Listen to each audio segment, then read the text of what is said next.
Welcome back to the Fuel Your Legacy podcast. Each week, we expose the faulty foundational mindsets of the past and rebuild a newer, stronger foundation essential in creating your meaningful legacy.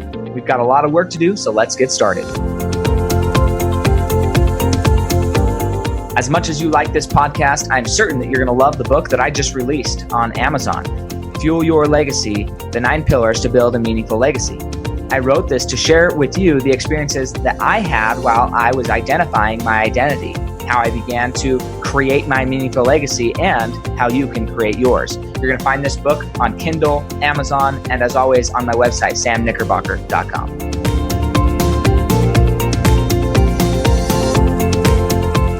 Welcome back to the Fuel Your Legacy show. And today we are going to be sharing the next hour or so with a gentleman named Steve Moore. He's in Seattle. He's an entrepreneur. And what I love about this, think about things that I love doing. I love hiking. I love things that I don't get dirty in. Now, when I was younger, I loved camping. I loved going swimming and all those things. And now it's hard for me to want to go do those things because I somehow became a clean freak. And so this is like one of my areas that I need to get out of my comfort zone in. So I'm excited to have this conversation. But he's been traveling, for 6 months in Alaska on an extended music tour. And then he came back to Washington and started a business called Camp and Car. So Camp, capital N, Car. And it helps people realize the potential of their vehicles so they can have more affordable camping, stylish, things like that. And yeah, he just loves helping people go and fulfill their self and go and experience more of this beautiful planet we live in, and feeling comfortable and confident doing so. So thank you, Steve, for joining us today. Go ahead and share kind of your history, where you came from, and why you're so passionate about what you're doing right now. Right on. Well, yeah, thanks, Samuel, for having me on and giving me the opportunity to share my story with your audience. I grew up here in Washington, and beaches, kind of terrain place. It's kind of everything there. You've got, like, in one day you could go from the outer coast to a rainforest to like a 6,000 foot mountain peak and see the view of the ocean from that peak. You could make that happen all in a day. And so it was really a good place to kind of grow up and cultivate a love for the outdoors. But it took a while for me to get there. Like, you grow up around something so beautiful and something you're so privileged to have, and a lot of times it doesn't take it takes a while for you to realize what the beauty of really what you've been given and how lucky you are to have it in your backyard and have it nearby for you to access. And I started learning a little more about how lucky I was with all that in my early 20s and late teens, and sort of just understood that, like, spending time in these natural wild places was really beneficial to my mental health and my physical health, and gave me a place to reflect on my, my doings in my normal day-to-day life, and gave me a place to, like, go with people I loved and feel like the best version of myself, like feel completely free from, peering eyes. We really gained an appreciation for just going out for days at a time in the wilderness and just being goofballs, but coming out of those experiences with a renewed sense of purpose and, like, applying that energy to our careers and things we were doing to, try and make the world. Ultimately, that kind of led me after college to work in the environmental nonprofit world. I had 3 years at a company called Washington Trails Association. Most people who do hiking in the Northwest and Washington specifically are really familiar with them. They have a big trail database. They do a lot of trail maintenance work with a huge, like, multi-thousand person volunteer team that they have. And I was kind of, one of my roles was to help manage all those volunteers and all those efforts to get people out and working on trails and, really maintaining these beautiful places for others to enjoy. So my career has definitely started out with this mindset of, like, helping people, experience the outdoors in a safe and fun way with minimal impact on the land. And so I really kind of had this moment, though, where I was like, this job is great, but I want to, like, before I really bog myself down with a bunch of commitments, I want to get out there and do some more deeper travel. And I kind of tied it into this passion I'd been building for musical performance. I mean, I've been playing music my whole life since I was about 10 years old. But during my young adulthood, working for WTA in Seattle, I was also going out and doing open mics and improving my skills as a performer of solo acoustic instrumental music. And I had gotten to play a couple shows and really kind of gotten a taste for what that world was like and what it felt like to put yourself out there musically and be received by a community, and how to do that and how to even make some money doing it. And so I kind of hatched this plan to quit my job and buy a vehicle that could be theoretically lived out of, had enough space, that would have enough space for all my needs and for me to sleep, and go travel up to Alaska, a place I had been once before on a long weekend trip and completely fallen in love with, just because of its extra bigness and its extra wildness that, doesn't really compare to anything we have in the lower 48. And so I quit my job. I bought a Honda Element, and my good friend from Squim, one of my best friends, Marty, and I made this like wooden camper platform for the back of my car, just strictly for me to travel in. There was no business long-term aspirations in this project. We just put it together using 3D modeling and CNC machinery. He's a trained engineer, and so he can use a lot of these cool tools and applications to help fabricate stuff in a really precise, like awesome way. And so we built this platform that had some cabinetry and under storage for my Honda Element, and it gave me the perfect area to sleep. And I took off in early April, and I booked a whole like string of gigs driving through Canada and Alaska, and had some festival performances I was booked for. And I just traveled all around the state and through Canada as well, and played music and connected with all kinds of people in different places, had a lot of crazy experiences at the hands of Mother Nature, and various hiking and other kinds of trips in the deep wilderness there and in the north. And just really like lived in a really kind of moment, like intentional way, without having a lot of a strict schedule or a lot of things attaching me to where I was at the time. And it definitely was difficult, and like you're grappling with a lot of loneliness and insecurity, and you're also living in a very full way where every day is kind of this novel thing that you might wake up and not have anything on your calendar for a whole week, and you're just living out of your car. So it's like, how do I manifest some really awesome connection and positivity with this blank slate that I've been presented today? And how do I use the resources I have, in myself and in the communities around me, to really make the most of this? And so it was challenging in a lot of ways, but it was also extremely invigorating. And ultimately I decided, this was great, and I had a lot of amazing memories and everything that I pulled from it, but I felt like this isn't something I want to do forever. Like, I want to get back to my community in Washington, my family and my old friends, and I want to start a new phase of my career and a new chapter of creation and kind of just making stuff happen. And I ended up moving back to a town on the Olympic Peninsula, not my hometown, but another one called Port Townsend, where Martin, the guy who helped make the platform, was living. And his roommate moved out in his 2-bedroom apartment. And he was like, "Hey man, I know you've been curious about living here. It's a really cool little town. Like, my room's open. Like, come hang out. Let's do some Port Townsend stuff together." And we ended up living together, and we'd been kind of joking about starting a business making those camper platforms, because some people had expressed that they thought they were really cool and that they would like them.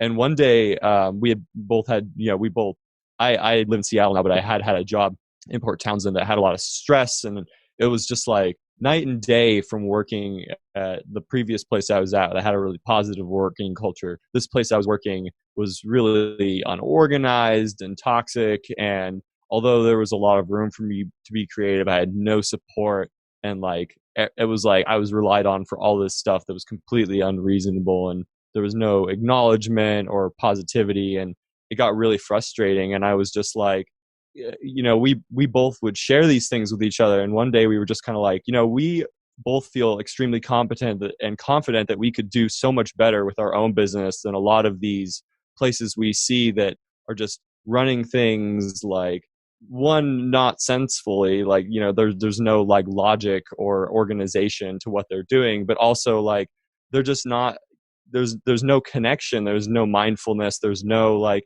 emotional intelligence to the way this is being run. Like the turnover's high, like people are just getting angry and burned out and they're leaving, and it's like we both felt like we could do so much better.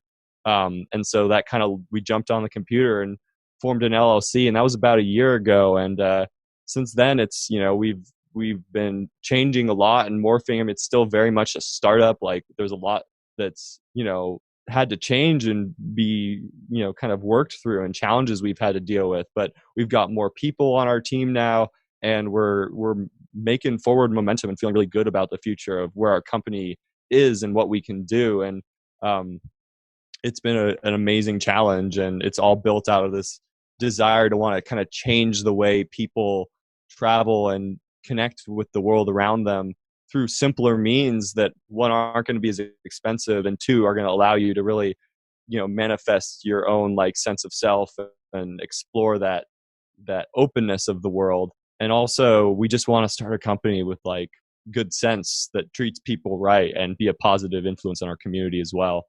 And that's ultimately, those two things are kind of the legacy I'm most interested in building. It's like I want to be remembered for the positive influence I had in people's lives by whether that's just as a good friend or whether that's or coworker, and realize that work doesn't have to be this arduous, stressful, terrible thing. Like there's a brighter side to a job and career development, and I always want to be manifesting that in everything I do. But also I want to kind of shift society's thoughts around travel and like think about it in a different way that is not as wasteful. And the one little thing I can do there is offer that car camping capability as opposed to a giant gas guzzling RV or going on a big cruise ship, like scale it down. And like you find that like with less attachments in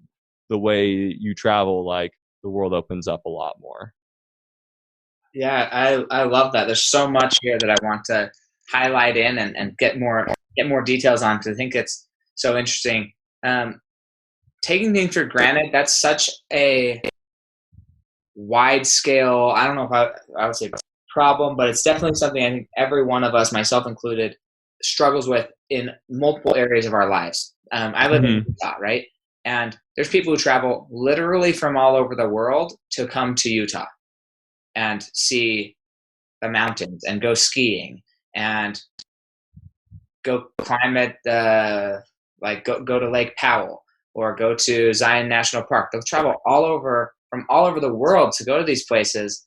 And I didn't go to Zion National Park until I think I was 18 years old. Never had been. I think I've only been skiing in Utah once.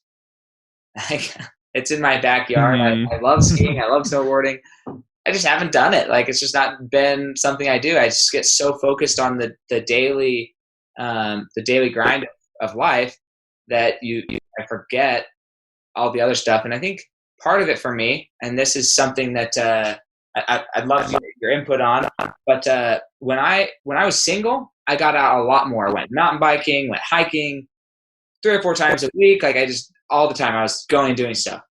Now that I have a 1-year-old and a 3-year-old who you either have to carry or you have to deal with whining and crying and diapers and like the list goes on and on. We don't get out very much. We've just recently started like riding our bikes around town, but like that has been a challenge for me to fully experience the outdoors with children. So I'd love your inputs on traveling. I'm sure you saw people who are doing that. How are they making that? I mean, ultimately, if you make it a priority, it'll happen. I understand that. But like, what things were they doing, either from a vehicle perspective or a just pure practical like hiking perspective, how are they accommodating that, and so they're still able to get out and experience those things with their young children? Yeah, I mean, so that's definitely like one of those things where, you know, certain things that come into your life, especially children, like really force you to reprioritize. And in a lot of ways, like you absolutely need to, like, I'm sure it can be frustrating, like, because I know if I like one of the main reasons I don't have a dog even is because I'm like, well, it'd make it harder to go on backpacking trips or whatever. It's like, just right, reality. it's like I've got a lizard. I can fill his dish of food and leave him for, like, weeks, and he's probably fine. But like, so I feel you, but I talk to a lot of people who have kids and are still really deeply involved with the outdoors, and there's certainly an amount of sacrifice that's required, just because it's like logistically, I mean, like one of them's going to poop their pants, and do you really want to deal with a diaper and all this stuff on the trail? But the other side of that is being like, you can definitely start taking the kids onto easy outdoor adventures from a young age. And what a lot of parents have told me is that, like, they get this, like, when they let their kids into the outdoors and they just kind of let them explore, obviously within reason, and check stuff out, it really opens up a lot of the curiosity in the children, and like they start examining rocks and flowers and really getting kind of deep into it. And it kind of opens the parents' eyes up to, like, oh wow, like I've been overlooking all this stuff. I've been so focused on getting to the top of the mountain, I haven't even looked and seen, like, just how beautiful the texture of this, like, ancient rock that's been, worn by the wind for thousands of years is. And they're asking about it, and like, maybe I know and can explain it and like really introduce some really amazing things into their mind, and maybe we learn together what it is if I don't know. So I think with really young children, it's like there's things you can do, but it's like going to be more limited in scope for a while. But the older they get, the more you can start kind of graduating them up into, going on a real hike, going on overnight trips, and maybe, parents are carrying the bulk of their gear, but they're doing it in the outdoors. When I was young, and I was, wasn't always right there with my family, like with the enthusiasm level they had for doing those things. But later in life, being very grateful that I was exposed to that, and like having a lot of gratitude for it's definitely like a lifestyle, like if you're going to live it for a long time the way I did, that's more conducive to being single or being coupled without kids or something along those lines. Because I mean, you have so little structure, and kids kind of need structure, especially with school and all that business to consider. But if you have a big enough vehicle like a van and there's room for them, like I definitely saw some families that would go on like summer trips for a week or two with their kids in their vans, and it's close quarters, and it really forces people to like get along better and deal with their stuff. But it can be done, certainly, and is a great way to travel, not only for 6 months at a time, but for even weekends, because you can really have more flexibility in where you go and the kind of trip you can have, as opposed to being married to, like, we have to go somewhere with a hotel, we have to go to a lodge. Like, no, you can just park anywhere that's super beautiful and scenic next to a river, get your water filter, dig a cat hole to go to the bathroom, and you're set. You're right, but that gives me anxiety a little bit. That's so funny. No, I love it. I'm just like, as you're talking, I'm just thinking of all the trips that we went on as kids and our family. It's, I don't know what it is. Like, I feel like the world has changed, but I'm almost certain that it's just me that's changed. I'm sure the world has not changed. It's just like my perception of what it has changed. But then I'm also thinking about now, I'm thinking, okay, well, what would it be like? I mean, like I said, we have canyons all over in Utah and very close to us. So we could, in 20 minutes, and we could be up a canyon in the woods camping. So I'm thinking, what would that be like if I took my son, he's 3 years old, but just took him camping and just let him experience all of it, Anyways. So, yeah. But that's the other thing that you brought up there, and I'm glad you did, because I think there's a lot to be said from the perspective of becoming childlike. In fact, when I spoke with Andre, he had talked about this, where you kind of go through these different stages, and the goal or the final stage is really becoming childlike, recognizing that the world is your playground and you can create whatever you want. And while you were first sharing all of your history there, I jotted down a note. Who am I when there's no other expectations? One of the benefits of that I think that I gained a lot from when I did go camping in scouts in different areas. When you're out in the wilderness, there's no society around you. There's nobody else that's expecting anything of you, behaving, language, what you wear. Like, there's no expectations about who you are or should be, or an appropriate manner to act, how loud you can be, like the noises you make, whether you want to actually speak in English or just babble on to yourself. But the reality is, like, really allowing yourself to explore your native, natural, unrefined being is so, I think it's a crucial step to really identify who are you? Who are you 6 months into the wilderness? Like, when you think of Christianity, Christ went out for 40 days and just like wandered around trying to identify who he was and comfortable with himself. So I think that's so fascinating. And especially when you talked about the difficulties of no connection, the lack of purpose almost. And what is that like? Like, what is, so many people in our society now are uncomfortable with ourselves. Like, if we're forced to spend, I mean, I'm just as guilty. I try and, while I'm driving, at least for a half an hour a day, while I'm driving, drive in silence. But short of that, I mean, from the time I wake up, so I wake up at about 6:30, depending on the day. I'm either taking care of my baby, or I am listening to audiobooks, listening to podcasts. I don't listen to very much music, but sometimes I listen to music. And the only time I'm not doing that, I literally walk around with a headset. So the only time I'm not doing that is when I'm engaging with my family, having conversations with my wife. Like, all of my time, nearly 100%, except for when I'm sleeping or it's an intentionally planned silent time, I'm have other things going on. And so the concept of, look, we're going to go out in the wilderness. There's no service. There's no music. There's just you, the sticks, the dirt, the rocks, and just go experience it. Don't even take a clock with you. And just for a few days, allow yourself to rise with the sun, go to bed with the sun, and get to the point where all that matters is you and your experience with you and nature and God. I think there's so much power in that experience. And for whatever reason, I don't know that it's really being cultivated in our society outside of, what you're doing. And I love that.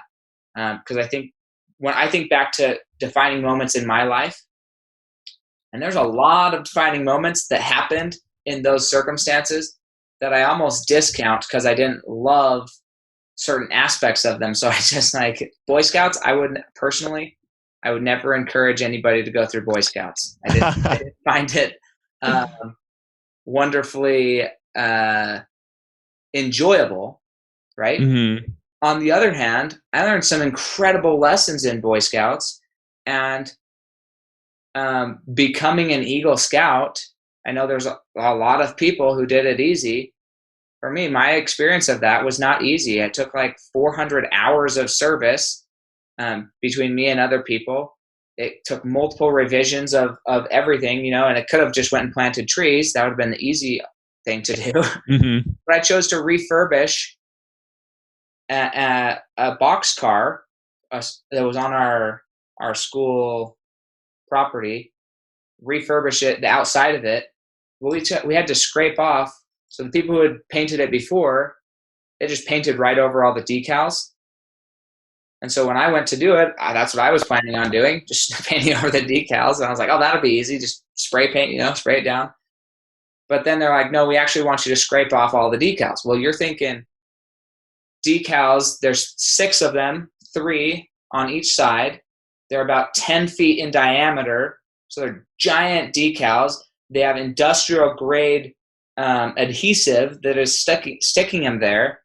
And it's been sitting there for probably 50 to 100 years. and your job is to scrape all those decals off. And it's just like, for a 13, 14-year-old kid, organizing that project, making sure people are safe. We had like actual blow torches that we were using to heat it up and pick it up. But what I learned from that experience was insane, managing adults and how they think their opinion of what should be happening and what is we're going to do, so it was super helpful, and I hated every minute of it. Yeah. So it's a character building experience. Yeah, it is. And I think that I'm grateful for this conversation. I'm going to make a commitment to you and to anybody who listens to this. I'm going to go on an overnight camping trip with my son. Right on. Because it's, I hate it, but I'm going to do it.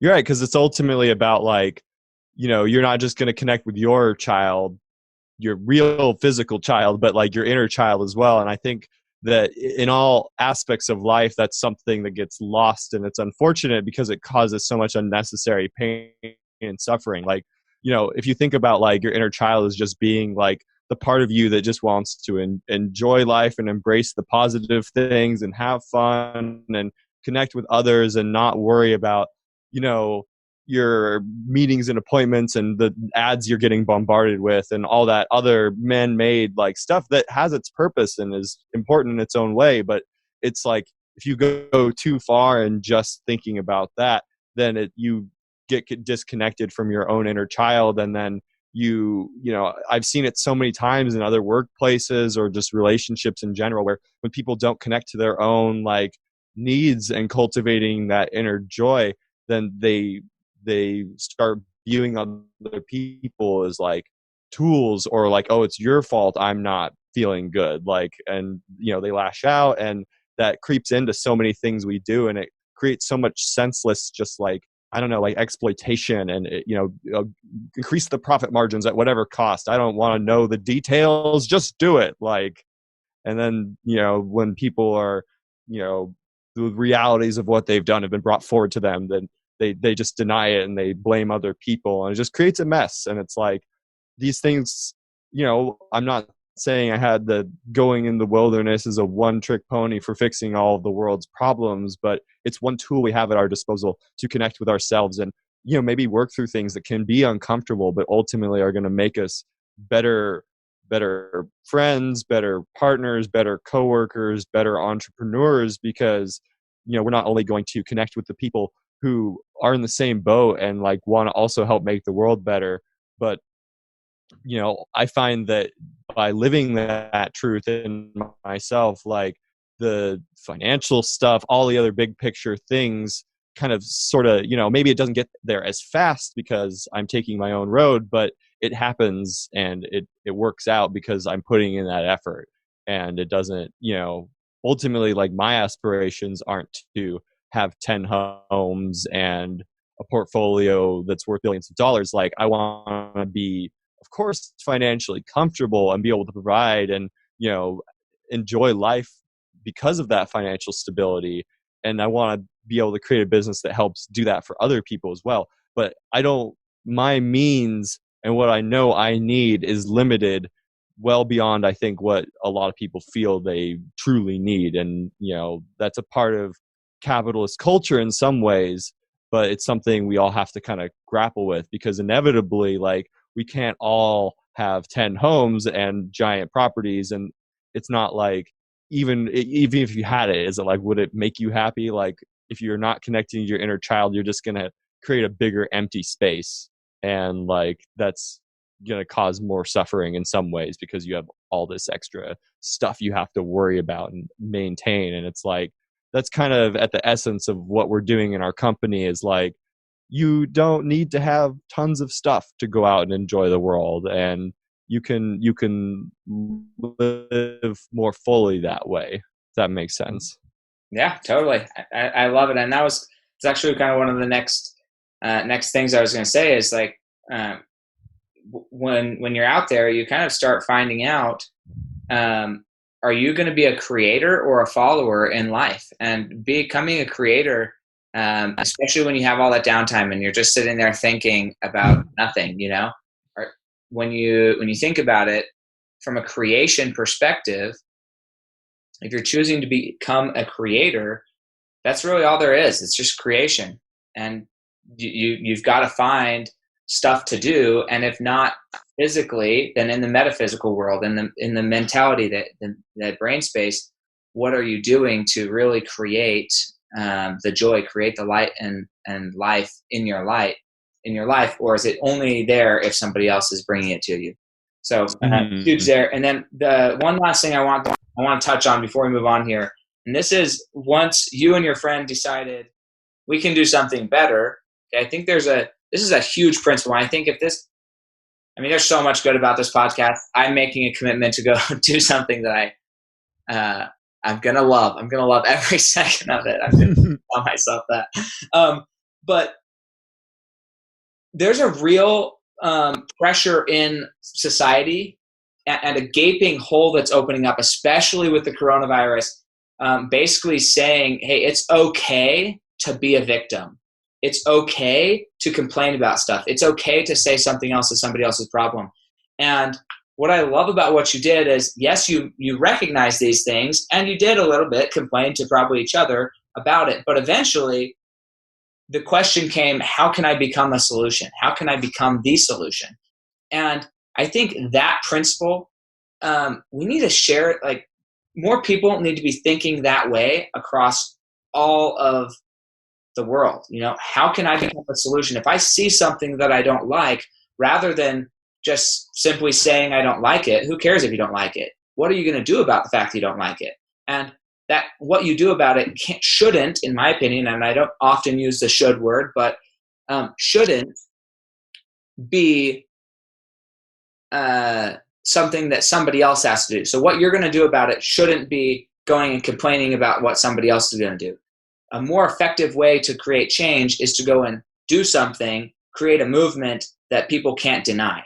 They can't refuse your movement if enough people believe in it. And light and love and abundance attracts more wholeness into our being. And so I love that. Speak to that a little bit more about how why you chose to become the solution, and how that principle might be applied in more areas than just a work solution, although it's crucial in a work situation. Yeah, totally. I think back on this a lot, and one of the things that I reflected on, having that job that was especially toxic, was that, I was lucky and, privileged enough in a lot of ways in my life to have a lot of light and positivity and wholesomeness, like not only in my family and my upbringing, but in a lot of my early work situations as well. In my academic career, it was like there were places that I had been where I had seen what a good team of people working together towards a common goal who respect each other's like humanity looked like.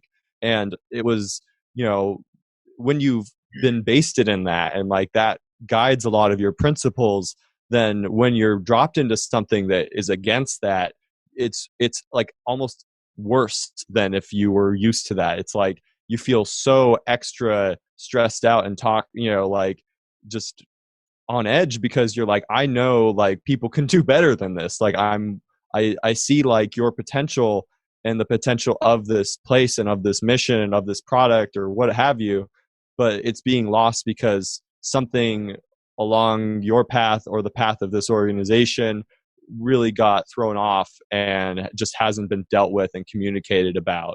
And so, it was basically like that understanding that, like, in order for people to know that they can have something better, they have to be exposed to something better first a lot of the time. And that's, what can't I do? I can't go and change every business and organization to be more, emotionally mindful of how it treats its employees. But what I can do is try and create something that, helps tip the scales of, what is, something that functions well and that provides a good example, and then, acts on a higher intention with consideration to others other than just some kind of mindless money making machine. And so, as from a business perspective, that's kind of why that's a big part of why I wanted to start one, because I knew like I can't fix everything, but I can create something that will be a good example and will, help people. and so that was a big part of it. And a lot of it's just like that. It's like people will stay in what they know and what they're comfortable with. And in that situation, I wasn't comfortable with that because I knew that something better was possible. And so it's tough because it's like we want people to always move forward to something that's better than the situation they have. And a lot of people do that, but for a lot of people it's so difficult because they, from the time they were born, they have been, brought up in a way, whether it was circumstances of their choosing or not, that kind of disadvantage them in so many different aspects. And so just being mindful that that's a reality that a lot of people go through is the first step into kind of approaching people with more compassion, but also trying to make something that is going to be a positive influence. Yeah, I totally agree. I love it. I think what comes to my mind is like Tom's shoes, how they didn't try and revolutionize it. I mean, they ended up revolutionizing industry in general. I mean, I don't really know of any major corporation that marketed that way as far as like, hey, buy our shoes and we're going to give half of our profits to somebody else. And now that's a very common thing in business. Like the idea of like, you go for me, X amount of my profits are going to go. That's a very common tactic used in a business strategy today. But I feel like, at least for myself, I don't know of anybody who was doing that regularly on as big of a scale before Tom's shoes. They really did revolutionize the idea of like, you can have capitalism. You can actually make more money by openly sharing that when you get business, you're going to be being charitable with it. So this is an interesting concept there. I mean, if we wanted to get more access to you or learn more of your business, where would we go if we're interested, if our car could be easily turned into one of these vehicles? Like, where would we go to engage more with you and have that conversation? Yeah. So, I mean, to answer your question, like, can your car be turned into one of these vehicles that you can sleep in and store gear in? The answer is probably yes. It just depends on like the size of the back. Like a Toyota Corolla is a lot less likely than a Subaru Outback. I mean, so we're making something right now called the Trunk Bunk that comes in a couple different lengths to fit a couple different vehicles. There's kind of a specific dimensional minimum that's required in the back for it to work. But we're trying really hard to create like more standard products that can help turn a wider array of vehicles into this kind of adventure mobile. We used to focus a lot more on custom work, but we're kind of getting away from that because we realized like we could reach a lot more people and a lot more vehicles and help people realize this travel style a lot better if we were just making more of something that was more universally kind of applicable. So that's kind of what we're doing right now, and shifting gears in that direction. But I would definitely encourage people who are interested in the business or just talking to me and connecting on any kind of subject at all to just reach out at my email first. That would be campncar@gmail.com, campncar@gmail.com. You can check us out on our website, www.campncar.com, or check us on Facebook and Instagram, just /campncar after the URL. Because this is really something we're serious about, and we, in the relatively near future, we'll be able to offer what we're making around the country, not just for local pickup. We're going to start looking into like freight and shipping options for getting these out to people a lot more easily from our production here in Washington State. So definitely look forward to connecting with more people and encourage you to follow us on social media and just reach out if you want to talk. If anything I said resonated with you, I'd love to hear from whoever might be out there. Awesome. And just, I'm curious, you had mentioned that initially they were wooden, or you created a wooden frame. Are you going to stick with the wooden frames, or will you ultimately do some form of like plastic? So it could be just like a mold and mass produced. Easier to use in some respects for like mass producing, but it's also like plastic is, kind of, it has its other like baggage with it associated with pollution and all this stuff. We don't necessarily want to be a company that's like bringing more plastic production into the world on a big scale. The thing about wood that, it's not like the perfect resource, but we can kind of track like where it comes, who we're buying it from, and make sure that we're getting wood that's sourced using sustainable logging practices and that has a more like kind of ethical backbone in our minds that's more in line with our values. And it's also something that we make a lot of here in Washington State, so we're not having to, import a bunch of stuff and really have a big carbon footprint in our manufacturing process.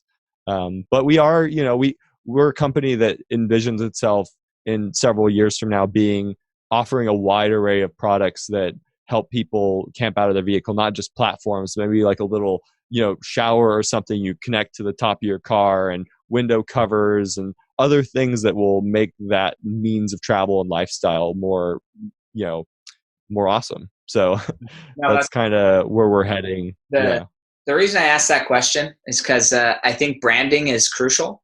And if you have a business, he just shared so when you think of brand, you have, well, maybe you don't know this, but you have a story.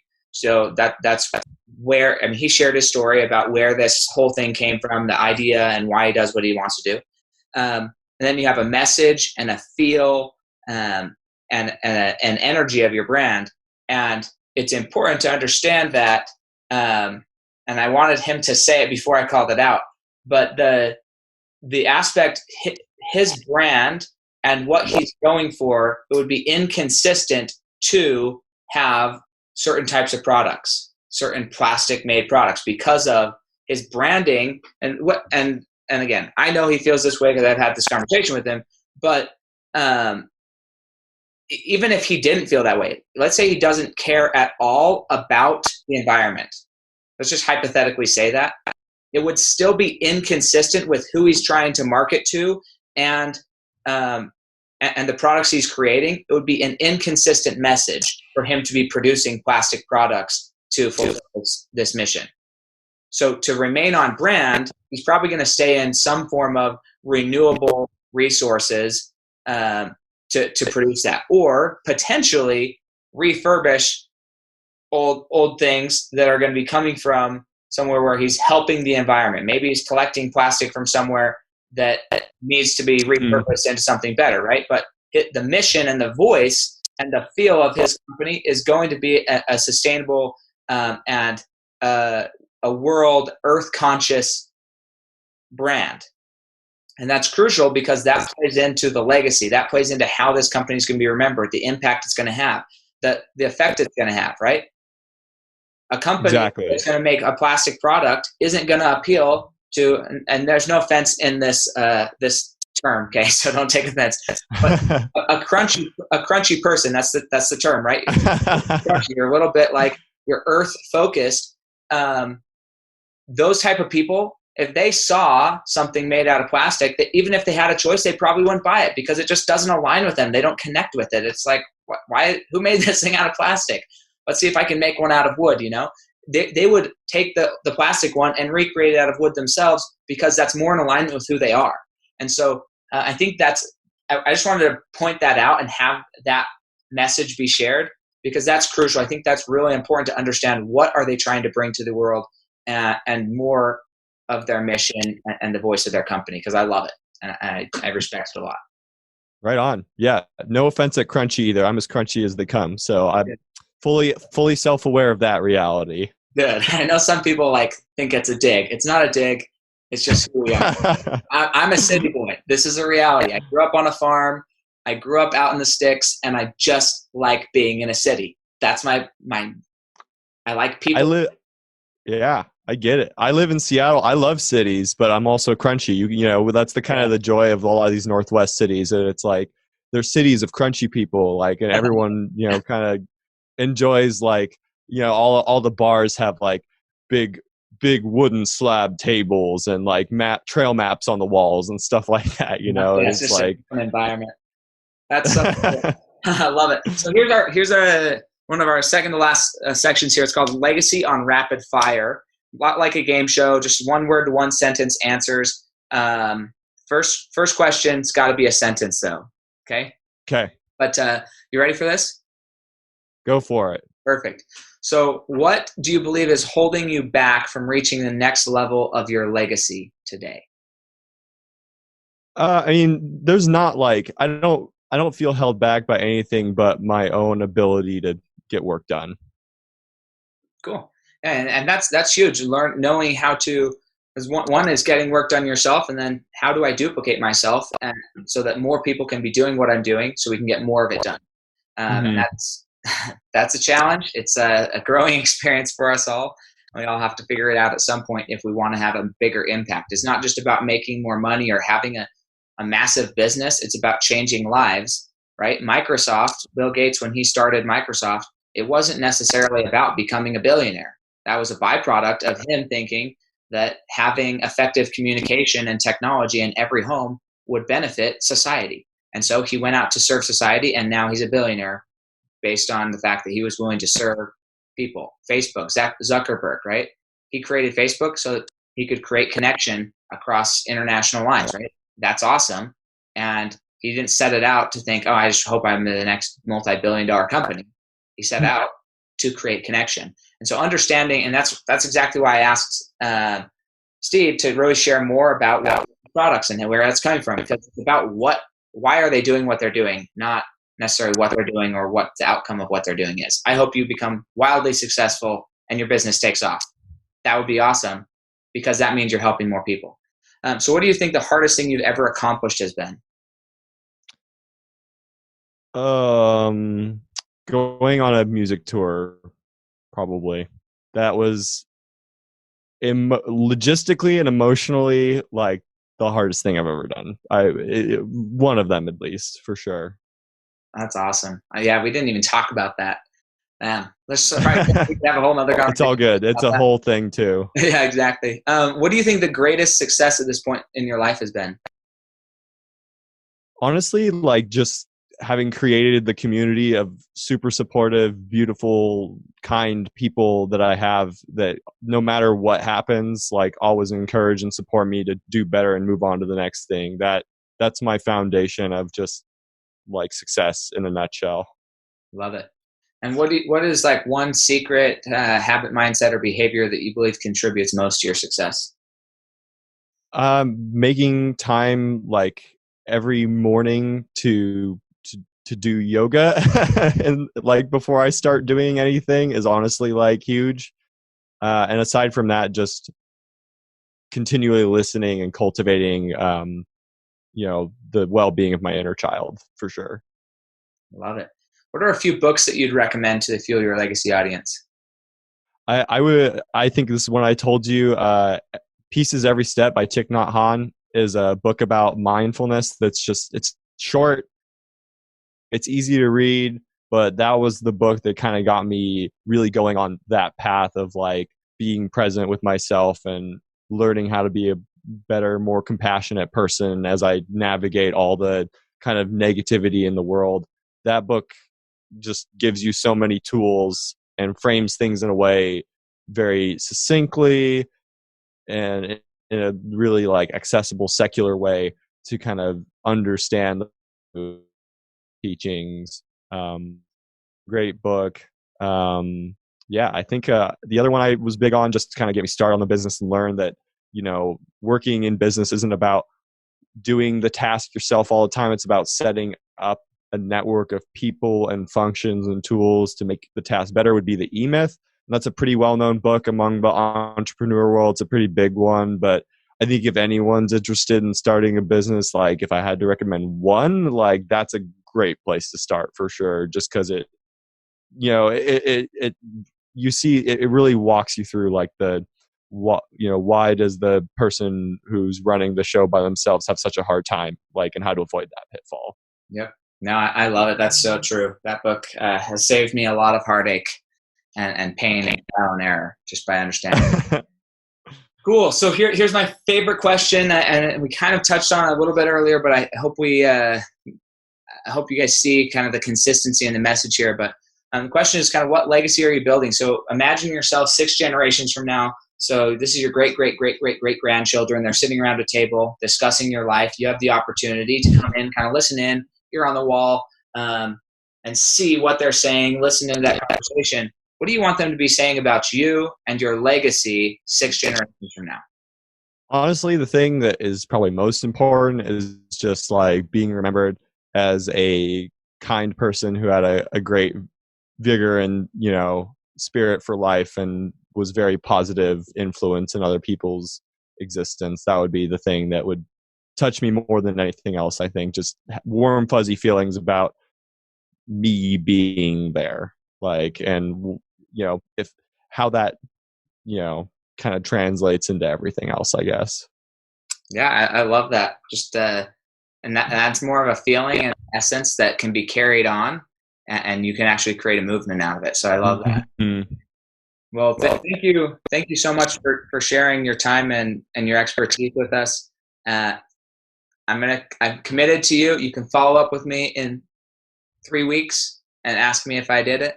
And anybody who listens to this, it will have already been done. So you can call me and say, "Hey, did you ever go on that camping trip, Sam? Where's the pictures to prove it? It didn't happen." Yeah, call me out on it, please. Hold me accountable as well. But Sounds good. I'll hit you up. I'll make sure you're going out and cultivating your joy and all that business. Okay. Yeah. No, it's going to happen. And I'm going to grin through it. Excellent. Well, Thanks so much for having me on. This has been great.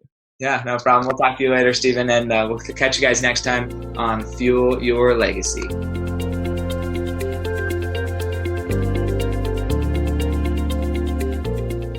Thanks for joining us. If what you heard today resonates with you, please like, comment, and share on social media. Tag me, and if you do give me a shout out, I'll give you a shout out on the next episode.